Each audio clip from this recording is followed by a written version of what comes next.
Bienvenue dans Génération Entrepreneur, le podcast qui met en avant les talents venus des Outre-mer. En un clic, l'enfant a un souvenir intemporel de son arrivée. Ici, nous allons parler d'ambition, de résilience et d'innovation. Nous irons à la rencontre de ces talents qui font la nouvelle génération de demain. Toi, tu arrives sur un premier tour, tu as déjà 30% de ta boîte en moins. Ça veut dire que tu n'es qu'à 20% de perdre la majorité.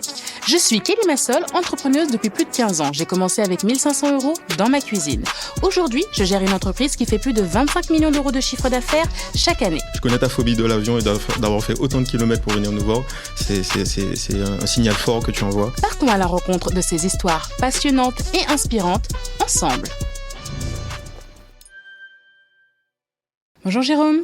Bonjour Kelly. Bienvenue dans ce nouvel épisode de Génération Entrepreneur.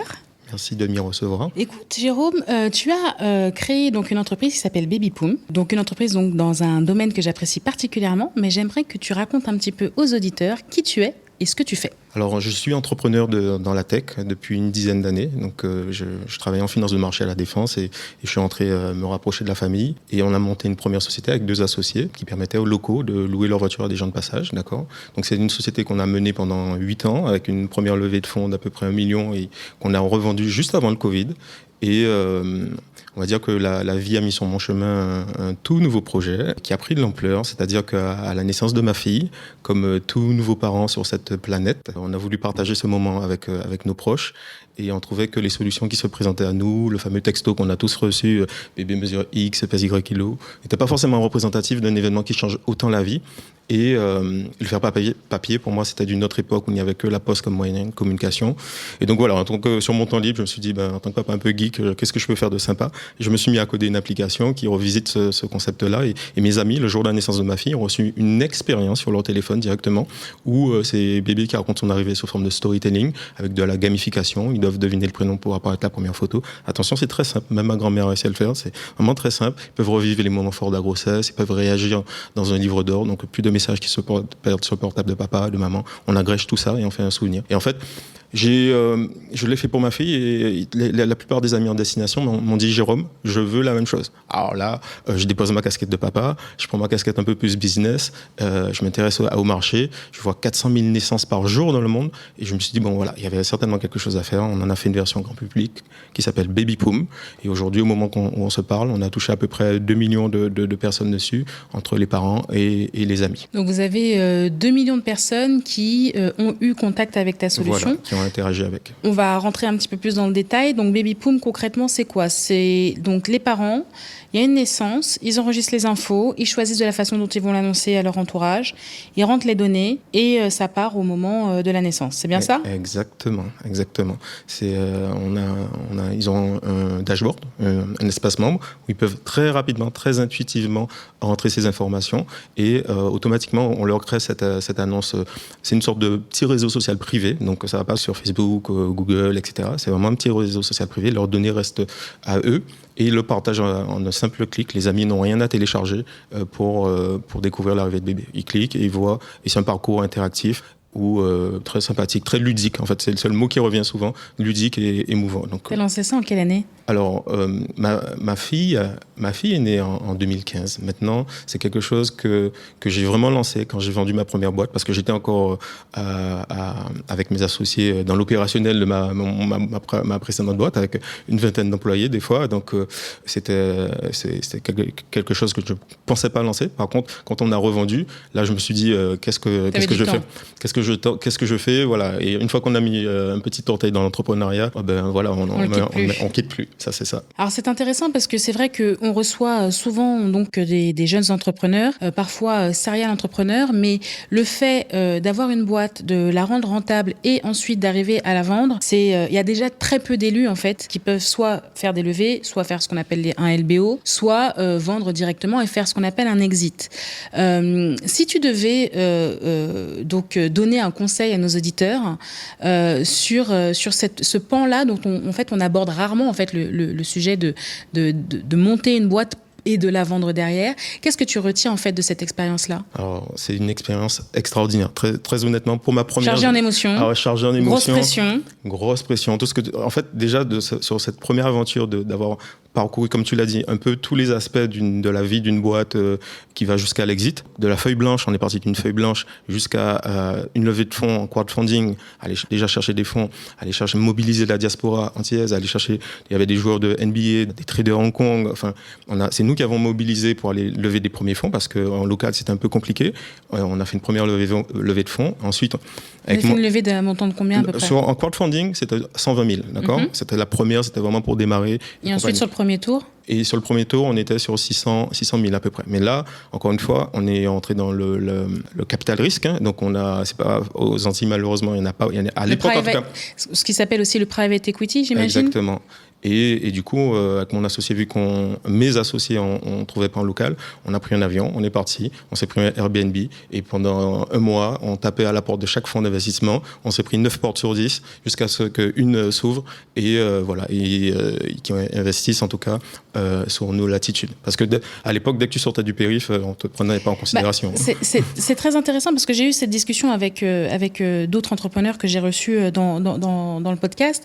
C'est ce que j'expliquais. J'expliquais en fait que même si tu viens de ce territoire, donc ici, et que tu as de l'activité ici, même quand tu vis en Hexagone, si tu vis en dehors de Paris, il y a très peu de gens en fait qui arrivent à lever des fonds ou à vendre des boîtes. Moi, pour maintenant travailler aussi dans le domaine de l'investissement, il y a quelque chose en fait qui a retenu mon attention et d'ailleurs il y a des banques qui commencent à se spécialiser là-dessus. C'est-à-dire que comme c'est un écosystème très parisiano-parisien, donc on entend tous les jours des levées de fonds, etc. sur toute la grande couronne de Paris. Et c'est beaucoup plus rare de trouver effectivement en province des entreprises en fait qui arrivent à faire des exits, alors que beaucoup de gens en fait se disent oui, je veux lancer une entreprise en partant de zéro, etc., etc. J'ai une idée, alors qu'en fait la manne d'argent qu'il y a sur les repreneurs, en fait aujourd'hui en France, il y a beaucoup d'entreprises qui sont rentables, qui ferment parce qu'elles ne trouvent pas de repreneurs. Il faut bien se rendre compte en fait qu'on n'a pas forcément besoin de créer une entreprise from scratch. Ouais, tout à fait. Il suffit parfois d'aller juste chercher des financements pour en fait reprendre l'entreprise de quelqu'un qui prend sa retraite. Et dans des dizaines de domaines différents.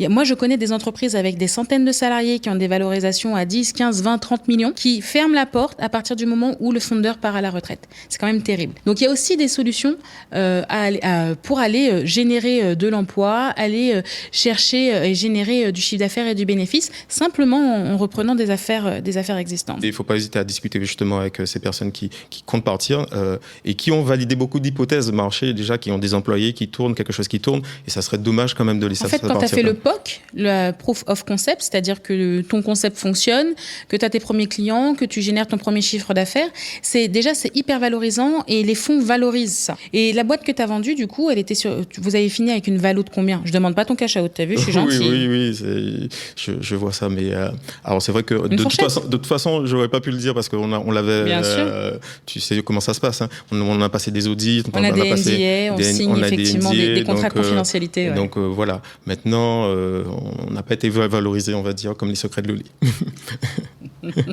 Une fourchette. Comme le jour où tu as l'annonce officielle, tu donnes une fourchette. On est à 6 chiffres, à 7 chiffres. 7 chiffres. Donc en fait, c'est juste pour se rendre compte parce qu'en fait, les gens en fait n'osent pas rêver à la réussite, mais c'est surtout que les gens ne se rendent pas compte que une entreprise qui fonctionne, ça se valorise très cher en fait. Et en fait, il y a cette sorte d'omerta sur qui a pris de l'argent, qui n'en a pas pris. Alors, il y a des gens, ils vendent des boîtes qui valorisent 50 millions, ils finissent avec 0 € dans la caisse. Hein. Ça, il faut le dire. Il y a des fondeurs de boîtes. Tout à fait. Ils ont une boîte qui vaut 50 millions et à la fin, ils ont reçu un chèque de 100 000 € sur leur compte parce qu'ils n'ont pas la bonne equity story. L'equity story, c'est quoi? C'est tu fais rentrer un fonds ou tu fais une première levée. Moi, j'ai des boîtes dans lesquelles j'investis, on est obligé de nettoyer la table de capitalisation. Pourquoi? Parce qu'ils sont allés chercher ce qu'on appelle de la love money. Donc, ils sont allés chercher autour de leur entourage de l'argent. Donc, il y a des amis. Donc, il y a Papy Maurice qui a mis 2 000 €, qui a 3% du capital. Sauf qu'en fait, il y en a 10 comme ça. Et donc, toi, tu arrives sur un premier tour, tu as déjà 30% de ta boîte en moins. Ça veut dire que tu n'es qu'à 20% de perdre la majorité. Donc, quand tu fais rentrer des vrais business angels au tour d'après, tu te retrouves coincé parce que tu es déjà en train de perdre ta majorité. Donc, il ne faut pas croire, et là, on est sur un épisode qui sera un peu plus technique parce que tu as un peu plus d'expérience, il ne faut pas croire que parce que tu as une boîte, tu es forcément capitaine du bateau. Je connais plein de fondeurs de boîtes, ils arrivent à un moment où ils se sont tellement dilués parce qu'en fait, ils sont allés chercher des fonds à droite, à gauche, et qu'ils ont à chaque fois fait des tours dilutifs, c'est-à-dire qu'ils ont à chaque fois cédé des actions et des parts et des pourcentages de leur entreprise. Après, il ne faut pas tomber sur le sens inverse. C'est-à-dire que moi, quand j'ai créé Secret de Loli, jusqu'à 2022, je détenais 100% de la boîte toute seule. J'étais en autofinancement, ça n'existe quasiment pas. Tous les fonds d'investissement disaient « mais vous avez 100% de la boîte ?» Oui, j'ai 100% de la boîte. Donc quand j'ai fait rentrer un fonds minoritaire dans ma boîte, c'était très intéressant pour moi. Il y a cette nouvelle génération aussi qui négocie à 1% près en fait. Et parfois, le pourcentage que tu es en train de négocier, il est ridicule parce que c'est pas parce que tu vas perdre 5 ou 10% de ta boîte que tu n'es plus capitaine du bateau et que c'est quelqu'un d'autre qui va commander. Donc, il faut bien faire attention, en fait, à sensibiliser les gens, à éduquer les gens, en fait, sur l'éducation financière, mais surtout sur l'éducation du private equity, du monde de la levée et du monde de la cession. Donc ça, c'est quelque chose qui est hyper important. C'est des fondamentaux qu'on ne nous donne pas.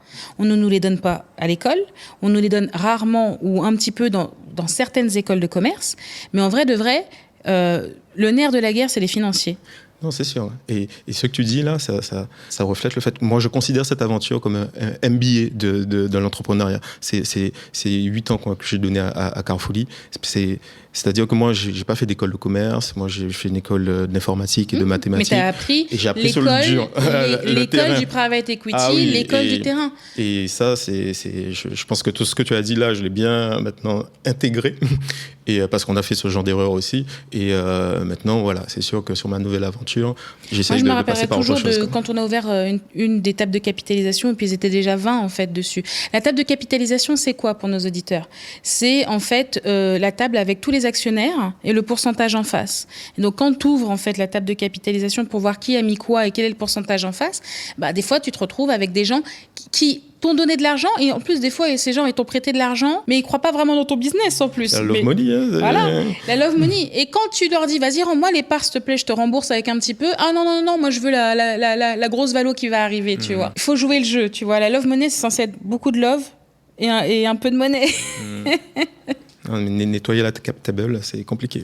Nettoyer la table table, c'est compliqué, mais c'est essentiel, surtout quand tu vas chercher des vrais fonds avec des gens qui sont des vrais financiers et qui, eux, ils vont pas rigoler avec le moindre pourcentage. Donc voilà. Du coup, j'ai préparé un petit peu notre entretien. Aujourd'hui, tu vends un seul service ? C'est un service qui a commencé par rapport à mon histoire et donc j'ai été très loin dans la verticale de la naissance. Maintenant, bien évidemment, il y avait un problème. C'est-à-dire qu'on crée une expérience extraordinaire pour les parents, sauf qu'on n'a plus rien à leur proposer après. Mais moi, je suis un amoureux du produit. J'adore le produit. Donc, c'est vrai que j'ai été très loin dans la verticale. Maintenant que les parents sont chez nous, ils y voient de la valeur, ils partagent, on a tout ce qu'il faut. Effectivement, par rapport au modèle économique, il évolue et j'ai envie de dire même par rapport au positionnement de la société, c'est-à-dire que là où on était très spécialisé sur le faire part de naissance, l'annonce de naissance, maintenant je repositionne la société un peu sur le souvenir, sur l'aspect souvenir, c'est-à-dire que nous on devient une plateforme qui permet aux parents de créer, de conserver, de partager très facilement les meilleurs souvenirs familiaux. La naissance étant le premier, parce qu'on veut continuer à créer de la valeur. Ils sont chez nous, ils sont contents. On n'a rien à leur proposer. Non, c'est pas on sait qu'on peut créer de la valeur. C'est un constat que j'ai pu faire. On est dans une industrie un marché qui est énorme, sauf qu'il y a pas beaucoup d'innovation au final tech. Il n'y a pas beaucoup de tech qui vont dans ce milieu de la puriculture et compagnie. Et du coup, nous on arrive et moi je vois pas mal de besoins. Je me dis on peut innover dans ce genre de secteur.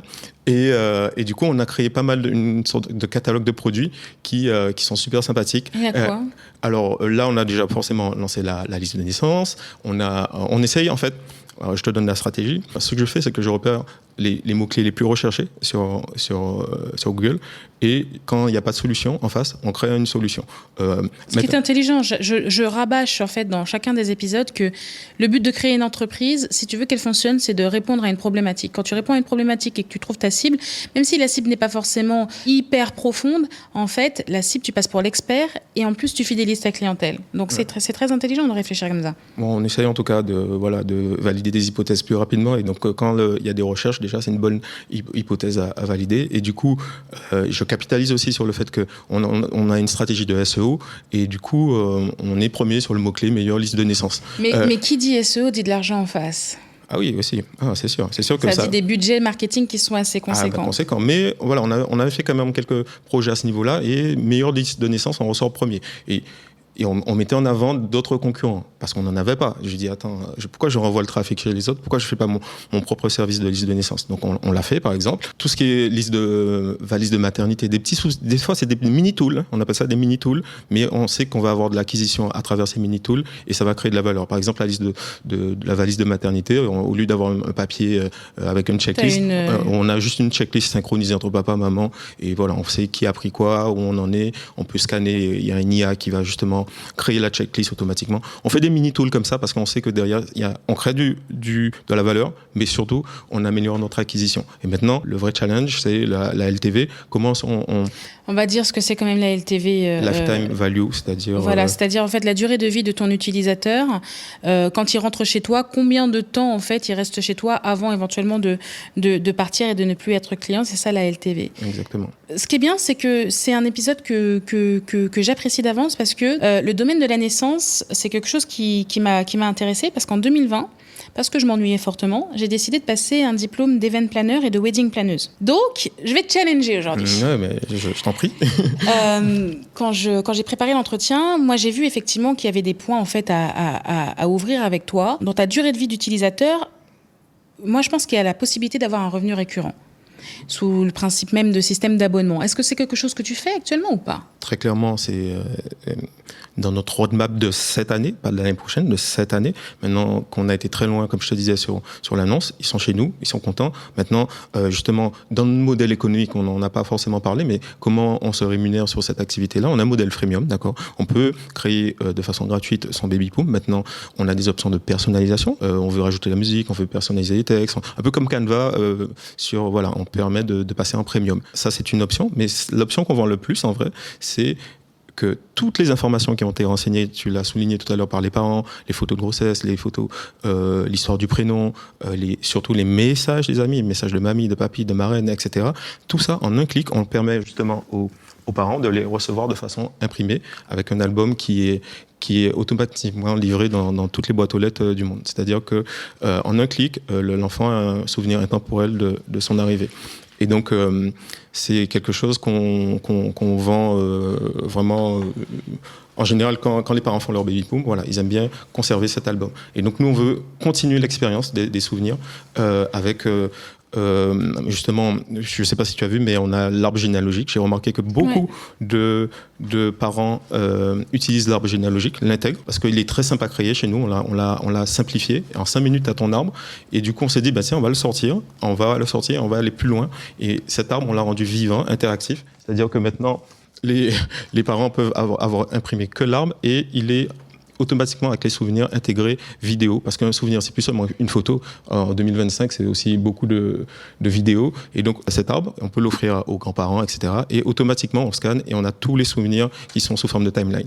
Donc, voilà, ça c'est sorti la semaine dernière, donc c'est tout frais, c'est tout chaud. Donc, j'ai pas encore assez de recul sur cette partie. J'ai pas trop donc te taper sur les doigts. Mais voilà, il y a quelques faisceaux d'indices qui nous ont dit tiens, ça peut être sympa Et là, on est sur de la lifetime parce que les souvenirs, ils continuent à vivre, quoi. Donc on a toute une infrastructure, une plateforme pour les faire vivre. Donc voilà, principalement. Mais on y va, ça c'est sûr. Il y a 10 000 façons d'y aller. Maintenant, faut prendre le chemin le plus qui est créateur de valeur, quoi. Il y a quelque chose que tu apprends lorsque tu deviens event planner ou wedding planner, c'est que ton client, en fait, quand tu l'as dans les premiers moments, en fait, ce qui est bien dans ton entreprise, c'est que tu lis la tech à de l'émotionnel. D'accord? C'est donc de l'irrationnel. D'accord? C'est un moment donc qui est précieux. Cependant, lorsqu'on est wedding planner ou event planner, ce qu'on nous apprend à nous, c'est que tu dois accompagner ton client sur tous les aspects de sa vie. Donc, par exemple, souvent maintenant, ça part de la demande en mariage. Nous, en tant que event planner, je dis nous, mais j'ai déjà organisé des mariages, hein, donc... Ah oui. En tant que event planner, la première chose que tu vas faire, c'est que tu vas organiser en fait la demande en mariage. Donc, éventuellement, donc il y a la demande en mariage, donc ce qui s'appelle les fiançailles. Une fois que tu as les fiançailles, tu vas vers le mariage. Après le mariage, effectivement, tu as l'annonce de la grossesse. D'accord? Donc là, on monte en antériorité. Toi, tu annonces la naissance, mais il y a l'annonce de la grossesse. On a ce service aussi, mais je n'en ai pas parlé, mais effectivement. Ouais. Après l'annonce de la grossesse, il y a l'annonce de la naissance. après l'annonce de la naissance, normalement, tu as les 100 premiers jours de bébé. Après les 100 premiers jours de bébé, tu as le baptême. Et ça va, et en fait, là, je te dis ça pour une famille type catholique, mais en vrai de vrai, en fonction en fait de la religion donc de la famille, tu as les 7 jours avec la circoncision, tu as la bar mitzvah, la brat mitzvah, et en fait, plus tu avances, plus en fait, à partir du moment où il est rentré chez toi, t'es pas censé le lâcher tant que l'enfant n'a pas 18 ans. C'est aussi simple que ça. Et moi, c'est ce que je vois en fait du potentiel de Baby Poum, c'est que tu es rentré par un événement fort, un événement qui met du sentiment, et tu dois créer tout un écosystème pour ne pas être juste le spécialiste de la naissance, mais celui qui accompagne sur l'intégralité de la vie, des moments forts du parent. Exactement. Et ça va apporter, alors effectivement, donc il y a tout ce qui est traditionnel comme arbre généalogique, le souvenir de façon générale. Le souvenir de façon générale. Tu l'as fait la to-do list, c'est très bien, mais en vrai tu peux aussi accompagner en proposant des services additionnels, parce que aujourd'hui on est en train, en fait, il y a une application qui fonctionnait très bien.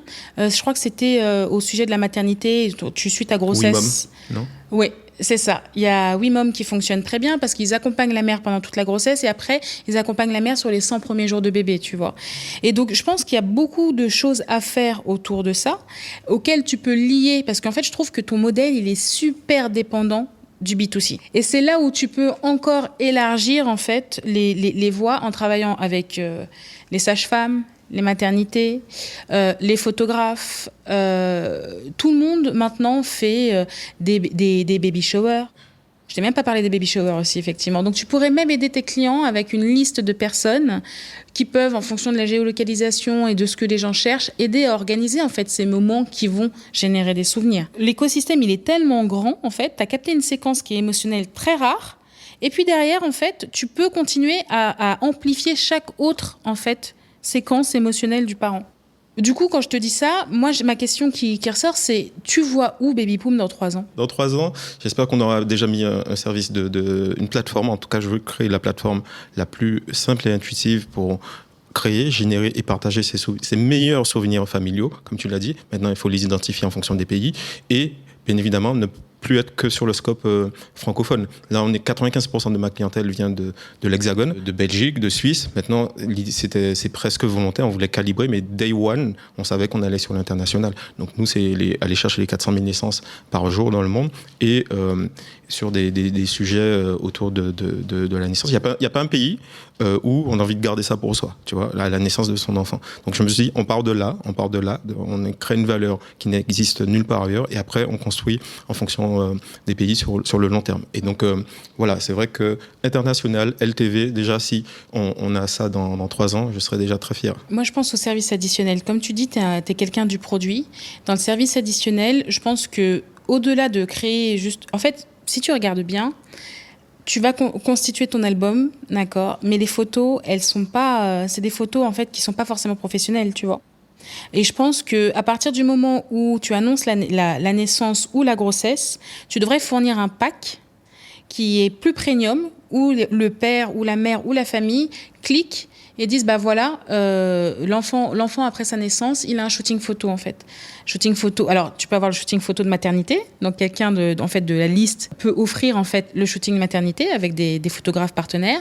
Et pareil, dans les premiers jours de bébé, d'avoir, parce que tu sais comment ça fonctionne dans les maternités. T'as un mec qui passe, oui, voilà, si vous voulez que je fasse les premières photos de bébé, etc. Tu vois, souvent, c'est un photographe qui travaille à l'ancienne. Alors que là, tu vois, tu peux très bien dire... Bien sûr.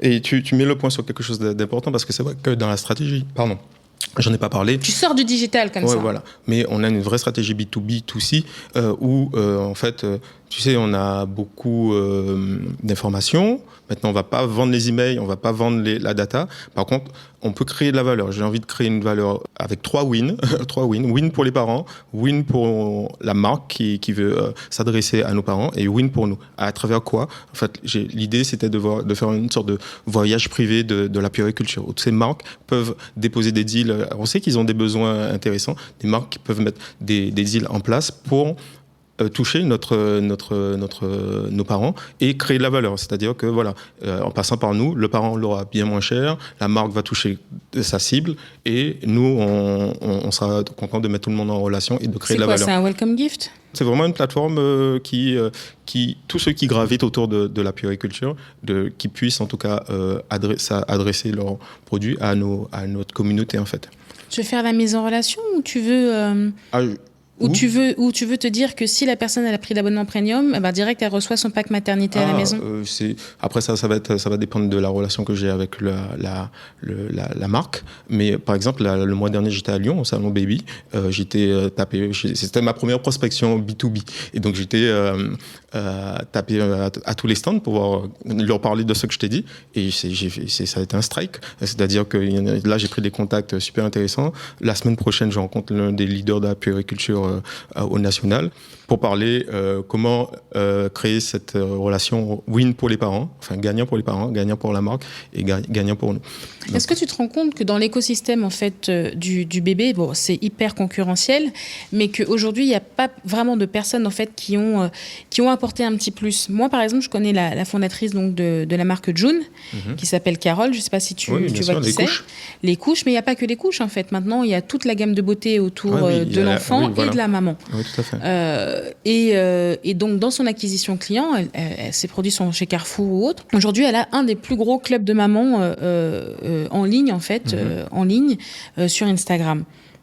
C'est le genre d'action en fait que tu peux mener en disant par exemple que sur le premier trimestre en fait toutes les femmes qui ont accouché, qui sont passées par le service, reçoivent un kit découverte June, tu vois. Je pense qu'il faut diversifier vraiment les flux parce que comme tu le dis, tu veux créer, mais là, pour moi, le point qui est un peu... C'est vraiment qu'on est trop dépendant du B2C. B2C, tout à fait. Je suis d'accord. C'est pour ça que maintenant, on y va step by step avec les moyens qu'on a. Vous êtes une équipe de combien actuellement? Alors, on est à graviter autour du projet. C'est pas 6 salariés. Maintenant, j'ai 2 cofondateurs qui ont rejoint l'aventure et j'ai aussi des personnes qui m'accompagnent soit en freelance, etc. Donc voilà, mais qui gravitent autour du projet. Maintenant, on a commencé une levée de fonds en BSAR, donc on a 2 premiers investisseurs, une qui est responsable de fonds d'investissement aux États-Unis et une ancienne de Google qui est entrée au capital. Et donc voilà, c'est quelque chose, tu parlais d'objectifs qu'on doit boucler aussi avant la fin de l'année, quoi. L'UX, il est fonctionnel, l'UX est fluide, le produit est fonctionnel. Donc ça, là-dessus, en fait, en termes de tech, je pense que tu as bien verrouillé le tir. Pour moi, maintenant, une des choses que je pense qu'il faut travailler le plus, c'est la marque en elle-même. Parce que il faut devenir une marque forte pour devenir un acteur fort, en fait. Et mettre une barrière à l'entrée. On a pour habitude dans ce podcast de demander en fait aux entrepreneurs qui viennent me voir 3 questions qu'ils aimeraient qu'on aborde ensemble. Écoute, j'en ai plus que 3, mais on va se limiter à 3. 3 questions qui te semblent fondamentales que tu veux vraiment aborder avec moi. En vrai, j'ai 3 questions qui sont pas directement par rapport à mon business, mais qui forcément vont l'aider. Mais qui peuvent parler à beaucoup de personnes. C'est-à-dire que j'ai une question par casquette que tu as. J'ai identifié 3 casquettes que tu as. Celle d'investisseur, celle de business woman et celle de maman. Et donc, j'ai une question pour chacune de tes casquettes. La première est très simple par rapport à ta casquette d'investisseur. Quand tu rencontres un potentiel projet qui vient te pitcher, c'est quoi tes red flags? Le red flag, tu dis, ça, j'y vais même pas. Je n'ai même pas vu le pitch deck, j'y vais pas, quoi.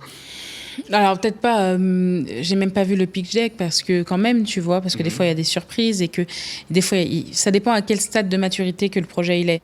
Parce qu'il y a plein de gens, ils sont surexcités, ils ont un pitch deck et puis ils vont te rencontrer entre 2 portes, ils vont te dire un truc et en fait, c'est pas forcément le truc qui te touche, tu vois. Alors qu'ils peuvent avoir un bon projet, mais ils savent pas le vendre correctement. Okay. Y a beaucoup de gens qui n'ont pas compris qu'il faut s'adresser à l'investisseur il faut travailler avant de voir ton investisseur pour être sûr que tu coches les cases et les prérequis qu'il fait habituellement. Et les gens, souvent, ils sont là, ils me disent « Oui, j'ai une marque capillaire. » Non, en fait, je fais pas dans le capillaire. Moi, mon contrat avec mon fonds d'investissement, c'est pas pour aller développer la marque de quelqu'un d'autre. Donc, dans la beauté, tu vois, je peux être restreinte. Il y a plein de choses comme ça où les gens, ils pensent pas forcément. Les red flags, c'est horrible à dire. Mais je vais être très observatrice sur les entreprises où c'est un couple, le co-founder. Okay. Je vais être très observatrice. Parce que déjà, moi, quand je détenais 100% de mon capital, les gens disaient c'est qui garde les enfants et lui aussi il mérite sa part. Lui, alors que c'est moi qui fais les produits et les formules, tu vois ce que je veux dire. Donc, il faut se poser... Voilà. Quand c'est un couple, il y a la sphère privée qui se mélange avec la sphère professionnelle. D'accord ? Et donc, du coup, tu connais, ils peuvent cartonner sur le professionnel, mais tu n'es pas à l'abri qu'il se passe quelque chose en privé. Donc, j'aime bien avoir un point d'attention là-dessus. Ça, c'est un truc, tout de suite, je me dis... Après... c'est des stéréotypes et c'est des choses dans ma tête, tu vois, mais je me dis, quel est l'âge mutuel ? Est-ce que une grossesse peut éventuellement arriver ? Quand t'es mère, en fait, tu réagis plus pareil avec le business, tu peux prendre des décisions différemment. Est-ce que tu vas rester aligné, etc., etc. Après, quand il y a de l'argent et que et que le business, il est à maturité, tu te poses pas de questions, tu vois ce que je veux dire, tu y vas. Mais quand t'es sur les débuts, ouais. Ça, pour moi, c'est un point c'est un warning. C'est pas un red flag, c'est un warning. Tu vois, ça, c'est... Voilà. Je vois. Ensuite, j'ai un deuxième red flag, c'est quand ça sent la personne qui veut faire 1 tour, 2 tours, 3 tours sortie. C'est-à-dire que tu vois... qu'ils vont pas pousser forcément la croissance parce qu'ils veulent aller chercher derrière à plusieurs reprises pour maximiser leur sortie et la valo de la boîte. C'est-à-dire que tu le fais pas juste pour le business et pour l'amour du produit et pour tout ce que tu fais. Voilà. T'es en train de rentabiliser, en fait, pour pouvoir faire une sortie au plus vite. Moi, quand il y a quelqu'un qui me dit, ouais, j'ai créé une boîte et puis je vais la vendre dans 5 ans, c'est pas un truc qui m'excite. C'est pas interdit, tu vois, mais c'est pas un truc qui m'excite parce que ton engagement, en fait, il est pas à long terme. Ça veut dire que si au bout de la 4e année, on est tous, tu as un down, ça veut dire quoi, en fait ? Ça, c'est aussi un red flag parce qu'il y a des jeunes loups, entre guillemets, qui se disent, qui ont bien compris comment fonctionne le monde de la finance. Et eux, ils vont vouloir faire l'intégralité des tours. Donc, ça veut dire qu'ils vont faire le seed, la série A, la série B, le premier tour, le deuxième tour, le troisième tour et la sortie. Tu vois ce que je veux dire ? Donc, en fait, à chaque fois que tu rentres, en fait, ça veut dire qu'à chaque fois qu'il y a quelqu'un qui rentre, toi, tu as cru au business au tout début. Donc, en fait, tu as pris le plus gros risque. Et en fait, au fur et à mesure que les tours passent, tu as de moins en moins de pourcentage de cette boîte-là. Alors que c'est toi qui as pris le plus gros risque, en fait. Ouais, tout à fait. Donc, ça, c'est plus ouais, ça, c'est un truc où je regarde, je fais attention. Où les gars qui arrivent et qui te disent ouais, voilà, la valo de la boîte, c'est tant. X euros pour 5%. Qu'est-ce que je vais aller perdre mon temps pour 5%? Surtout en early, quoi. Surtout en early stage, tu vois. T'as fait un tour, ou tu n'en as pas fait, ou t'as fait juste un tour, et tu me dis, il reste 5% de la tôle. Moi, ça m'intéresse pas d'avoir 5% de la tôle. Moi, je te sers juste de levier. Et en fait, ça sinon, dis-moi clairement, j'ai envie de t'avoir à mon board, à mon capital. Je te donne 5% pour me conseiller, etc., etc. Mais me dis pas que je suis investisseur chez toi. Dis-moi que t'as besoin de mon argent et ou que t'as besoin de mon nom, tu vois. Donc, ce sont plutôt ces choses-là, en fait, qui moi, peuvent me faire un step back. Parfaitement clair. Alors, ma deuxième question, elle est pour ta casquette business. J'ai envie de te poser la question, un petit challenge, mais rapide. Hein, c'est si tu devais, en 2025, recommencer à partir de 1 500 €, et je vais compliquer un peu le truc, c'est sans ton réseau. Le réseau, ça aide quand même. Ça aide. Et sur quoi, rapidement, tu serais reparti en 2025 pour créer un empire comme tu as pu le créer, quoi. Je serais pas allée dans le make-up, ça c'est sûr. Ah oui. Je serais allée sur un monoproduit pour commencer, qui solutionne une problématique claire. Par exemple, ici, là, Ici, là, on n'est pas sexy. Ici, on sent pas bon. Ici, je suis désolée, tu sens pas ton dernier parfum, tu sens l'anti-moustique. Tu vois? J'aurais essayé de solutionner un truc comme ça, genre avoir une brume corporelle. Par exemple, tiens, une brume corporelle, anti-moustique, mais qui sent bon, qui sent pas la citronnelle ou qui sent pas le truc qui pique les yeux, là, tu vois? Et bah, ça touche tout le monde. Monoproduit, en market full. Full dessus. Et là, je te donne un exemple, tu vois. C'est-à-dire que t'es là, t'achètes un parfum à 100 € le truc, tu te parfumes, derrière, t'es obligé de mettre de l'anti-moustique, le truc gâche l'odeur. Donc, t'as repéré une pain à ce niveau-là. Et tu vois? Non, je vois. T'es là, tu te fais manger ou un parfum qui protège, tu vois, au moins. Tu vois? Je pense que tu n'es pas la seule à le ressentir, en tout cas. Non, mais à quel moment on dit à une femme qu'elle sent bon ici? Tu sens la citronnelle. Ouais, non, c'est sûr. Non, mais plus, tu vois, ne serait-ce que ça, je suis sûre qu'il y a plein de personnes qui se disent, mais c'est vrai, en fait, moi, si je pouvais additionner le geste du parfum ou de la brume et en plus être protégée, tu vois, des petites choses comme ça, il y en a plein, en fait. Mais des fois, c'est pas une grande idée. Mais après, c'est l'exécution qui fera toute la différence. Je suis tout à fait d'accord avec ce point. Donc, 1 500 €. Allez, je ferai un crowdfunding, mais j'aime pas les crowdfunding. Moi, je te le dis, j'aime pas les crowdfunding. Donc, je ferai une précommande avec une prévente. Je prendrai l'argent de la prévente avec un cadeau additionnel. Donc, je ferai le premier lot. Et tu fais ça avant d'avoir produit Non, je ferai le produit quand même. Je ferai juste les prototypes. Je ferai les protos. J'enverrai les protos en fait à plusieurs personnes pour tester. Ensuite, je ferai la précommande. J'aurai déjà en fait de l'UG avec des retours de personnes donc qui valident le produit pour pouvoir faire mon crowdfunding. Avec le crowdfunding, une date ultérieure de lancement donc par rapport à cette prévente-là. Je lancerai le premier lot. Et ensuite, une fois que les gens ont acheté le premier lot, j'irai négocier en fait à l'usine. Le plan est clair là apparemment déjà. Bah, écoute, ça va vite avec moi. C'est smart. Hein. J'irai négocier à l'usine un délai en fait de 90 jours et j'irai chercher donc plus de 50%, voire 70% de mes ventes en ligne pour avoir le cash maintenant, pour avoir mon BFR. Et j'irai chercher mes premiers distributeurs avec un paiement à limite maximum J plus 45. C'est-à-dire que normalement, c'est rare maintenant qu'ils demandent du J plus 60 ou J plus 90. Et moi, je leur vendrai à l'inverse. Je leur dirai, en fait, j'ai tellement confiance dans mes produits et j'ai tellement pas besoin, en fait, de votre argent tout de suite, parce que le produit il va cartonner, que je vous laisse payer à J45 parce que vous aurez besoin de beaucoup de réassorts. Et en fait, je jouerai en fait sur les délais pour pouvoir les livrer et payer les premiers cycles de... Excellent. On sent que justement la question c'est par rapport à ton expérience passée, comment tu le fais? Là, tu sens le poids de l'expérience quand même. Hein. Et ma dernière question, elle est pour ta casquette un peu maman. Tu sais, on a un monde qui change très vite avec le tsunami de l'IA. Et je sais que tu as 2 garçons et c'est une question très simple, hein, très humaine en vrai, et de société. C'est quelles valeurs tu serais vraiment, les 3 valeurs que tu voudrais vraiment transmettre à tes enfants dans ce monde qui va changer, qui ne sera pas le même que le nôtre, pour eux en tout cas. Et s'il y a 3 valeurs qui vont leur permettre de s'adapter à cette nouvelle société, ça aurait été quoi pour toi? S'adapter à cette nouvelle société, je ne sais pas, mais pour moi dans la vie, il y a 3 valeurs qui sont essentielles. L'honnêteté.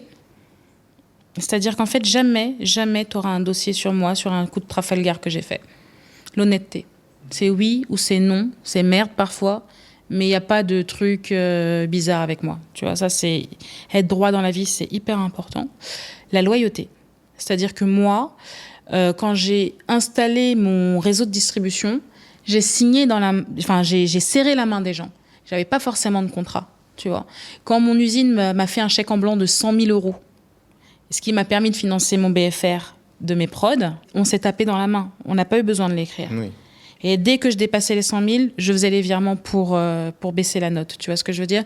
Et je l'ai fait pendant 1 an ou 2 ans. Et quand je parle de loyauté, c'est-à-dire que quand le Covid est arrivé et que tout le monde était comme ça à la gorge, surtout les petites marques parce qu'elles n'avaient pas de stock, et ben la loyauté, en fait, elle m'a été renvoyée. C'est-à-dire que eux, en fait, ils ont ouvert l'usine juste pour moi, pour fabriquer mes lots, parce qu'ils savaient que si moi je vendais pas et que j'avais pas de produit, j'aurais pu couler. Et donc, ils m'ont renvoyé la balle comme ça. Ils ont ouvert l'usine deux jours par semaine, juste pour travailler pour Secret de Loli.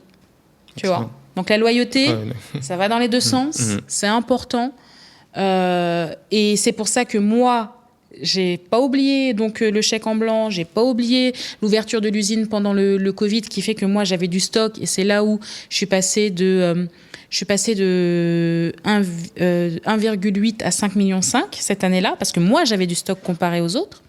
Et ben moi, j'ai renvoyé la balle en disant je refuse que les 13 références que vous avez... En fait, il y avait dans mon dossier, pendant mon premier tour, il y avait un point de risque. J'avais quasiment qu'un seul point de risque dans mon entreprise, c'était que je n'avais qu'une seule usine. Si demain l'usine brûle, j'avais plus de produits, j'avais plus de ligne de production. Et on m'a dit, mais non, vous pouvez pas faire ça, vous devez avoir une usine alternative, voire 2. Mais moi, ces gens-là, ils m'ont aidé. Je vais pas leur retirer le pain de la bouche. Donc, qu'est-ce que j'ai fait ? J'ai dit, OK, non, tous les produits qu'ils ont toujours fabriqués jusqu'à maintenant, c'est-à-dire les 13 premières références, je leur laisse. Par contre, toutes les nouveautés, elles, seront sécurisées sur plusieurs usines. Mais eux, je leur enlèverai jamais le pain de la bouche. Pour moi, la loyauté, c'est quelque chose d'extrêmement important. Donc, je t'ai dit honnêteté, loyauté. Et le dernier, j'ai envie de dire qu'il faut quand même être déterminé. Je veux que quand ils commencent quelque chose, ils le finissent. Même si ça se finit mal, hein. Mais je veux qu'ils finissent ce qu'ils ont commencé. Tu vois, pas qu'ils abandonnent au premier, tu vois ce que je veux dire, au premier doute, à la première difficulté. Je veux qu'ils essaient de persévérer. Résilience, détermination. Non, parce que la résilience, tu te manges une claque parfois et tu es obligé de te relever. Alors que la détermination, c'est tu te dis, je vais finir.